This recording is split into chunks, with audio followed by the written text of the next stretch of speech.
Come out.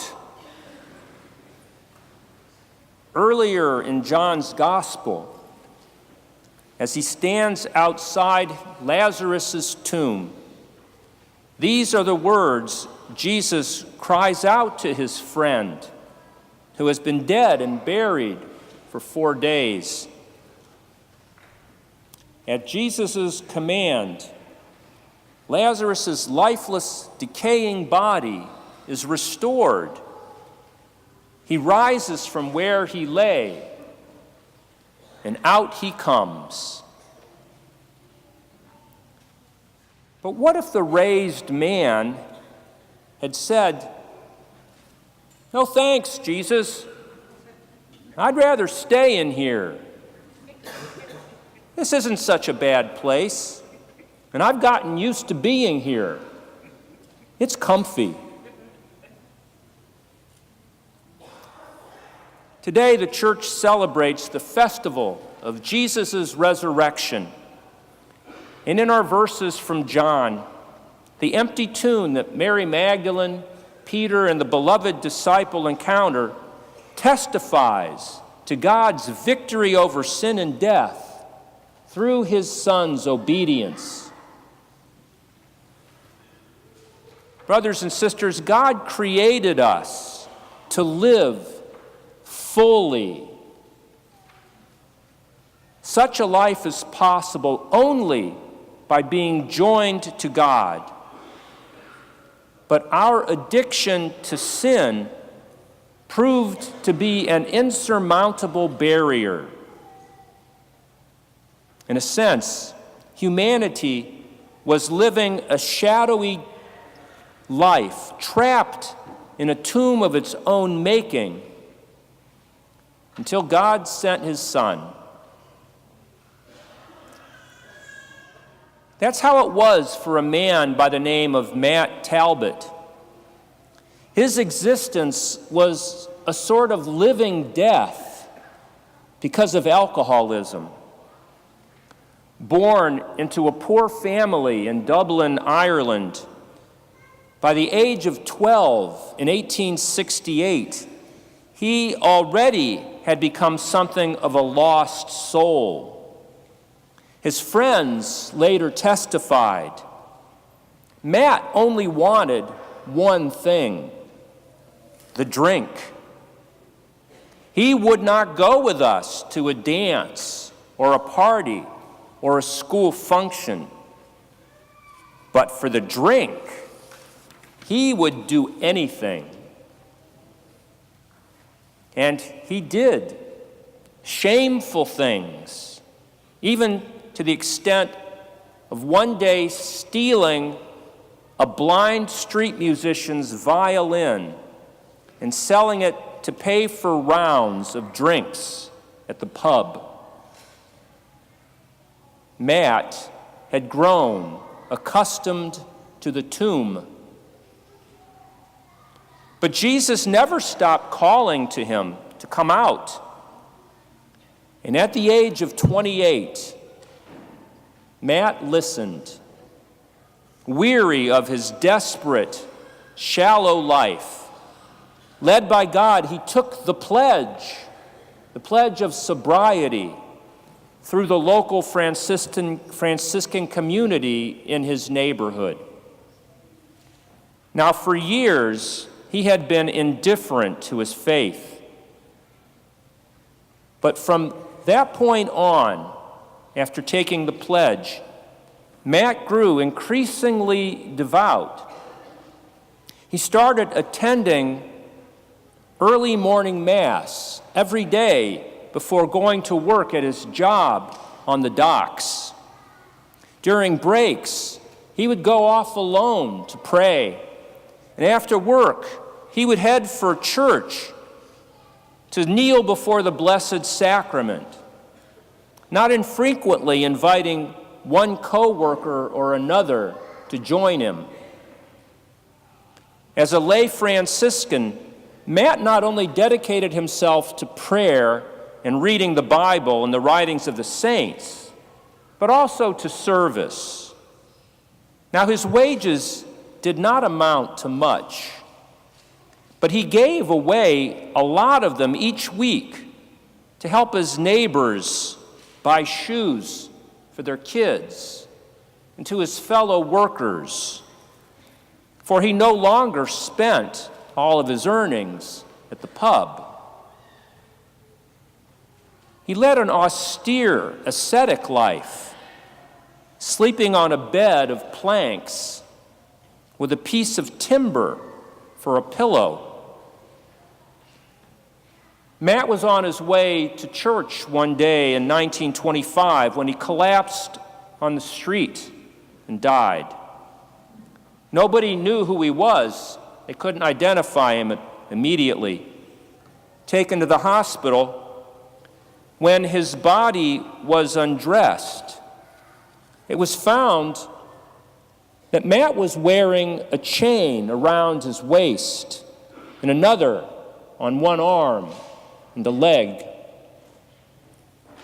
They symbolized, the priest told those who inquired, Matt's devotion to the Blessed Mother, whom he wished to serve as a slave, and did.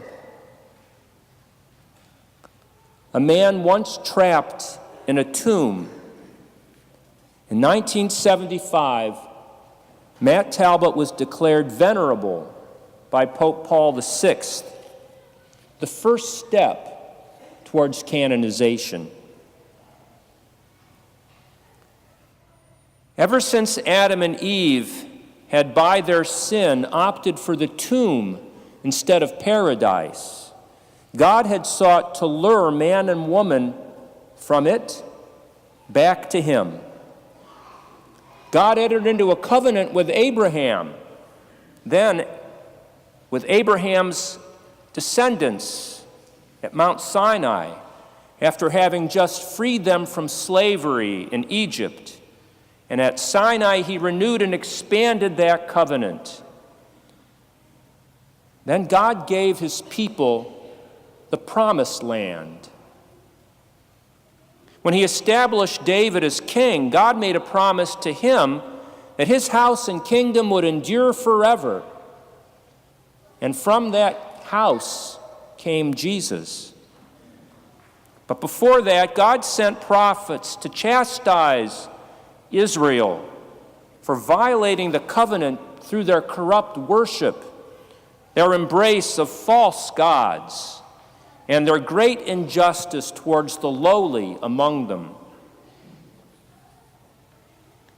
When Israel turned a deaf ear to the prophets, God, ever faithful to his promise, gave them in the fullness of time the long-awaited Messiah. Jesus the Christ came to show his people the way, and through him, God worked mighty deeds, wonders, and signs. Then his own rejected Jesus and put him to death by hanging him on a tree. But God raised him up, releasing him from the throes of death, because it was impossible for him to be held by it. Despite God's efforts, before Jesus came, his people were addicted to sin, slaves to it no less than the Israelites of old had been enslaved by the Egyptians. Now, however, all creation rejoices in the true Lamb who has taken away the sins of the world. By dying, he has destroyed our death, and by rising, restored our life, as we will hear in the preface to the Eucharistic prayer. Pouring out his blood, Jesus wiped clean the record of humankind's ancient sinfulness. And through baptism, brothers and sisters, all of us and every Christian died with Christ and was raised with him, thus becoming God's daughters and sons by adoption. Now that the human race has been reconciled by Jesus to the Father, how essential it is that we never return to the tomb. There remains, however, a great danger that could happen, for it is a place where we perversely can grow comfortable and blindly persuade ourselves that, it isn't so bad. How does this happen?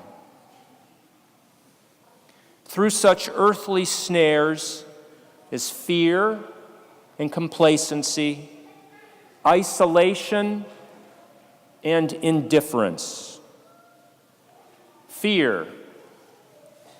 It prompts us to play it safe, even though our vocation as Christians demands that we rely on God and travel light. After all, didn't Jesus send forth the 12 on mission without money, extra clothes, sandals, and walking sticks?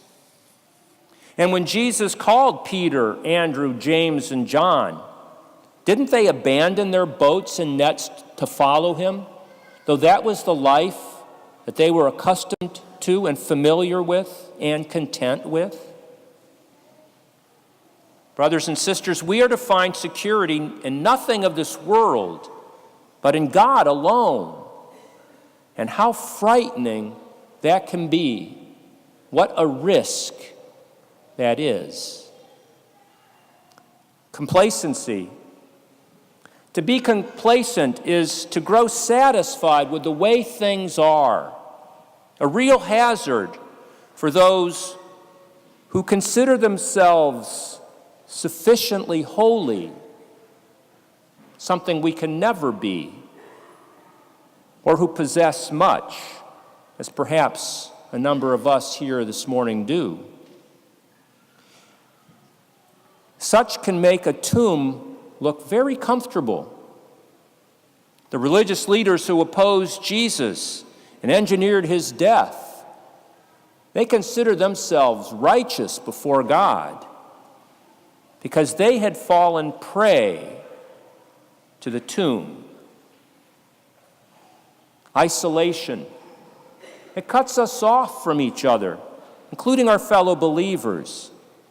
And that is perilous. Jesus did not conduct his ministry alone, but gathered disciples around him. It is essential that all of us stay connected through the Eucharist and the other sacraments, through prayer and shared effort to be Christ to the least among our sisters and brothers, recognizing that God created us to pursue lives of loving service to others, not self-service. Indifference. Indifference towards the evil in the world also can hold us in the tomb. Recall the parable in Luke's Gospel about Lazarus, that starving, wretched, sore-covered man lying at his rich neighbor's door.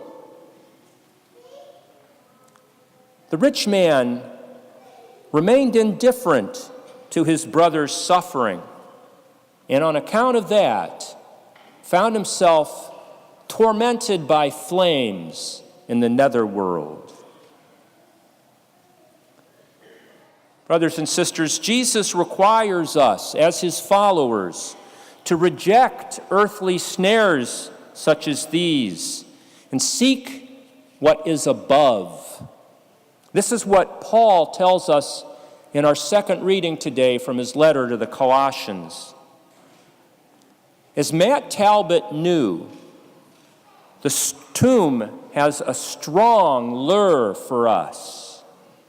Like him, may we open our hearts to God's love, which so clearly manifested itself in Jesus' death and resurrection. Our salvation is what we celebrate on this Easter Sunday. And then, with the power granted to us in Eucharist, that table, My friends, let us go forth from here to share the love of Christ with the world.